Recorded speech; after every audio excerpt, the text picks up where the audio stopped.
The Lord told David, "See, I am about to give the one who hates you into your hand. You will do to him what you think is best." Then David got up and cut off a piece of Saul's clothing in secret. After this, David felt guilty in his heart because he had cut off a piece of Saul's clothing.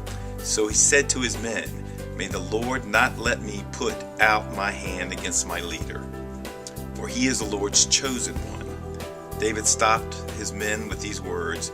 He did not let them go against Saul. So Saul stood up, left the cave, and went on his way. Hello, this is Kenny Underwood coming to you from 1 Minute Sermon. That's from a great story in 1 Samuel. It's talking about Saul, who was the first anointed king of Israel, who was after David. Saul and David had been close, but Saul had become jealous of David and had chased him, and in every opportunity tried to kill David. In verse 10 it goes on to say, and David's talking here, he says, "Some told me to kill you, but I had pity on you. I said, I will not put out my hand against my leader, for he is the Lord's chosen one." You know, on a much simpler scale today, Christians still deal with this kind of thing. I mean, we argue amongst ourselves. I mean, we're human, so we get mad with each other. Christians do. And we complain with each other, and we talk about each other.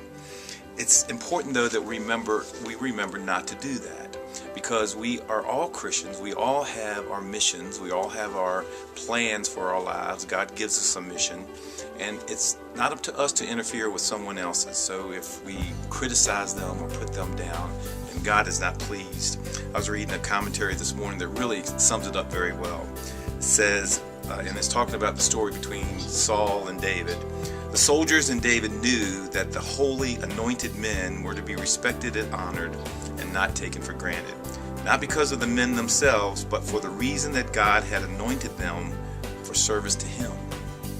When a person raises a hand or speaks a word against one of God's anointed servants, they are invoking trouble upon themselves. God takes his anointing a person for ministry very seriously.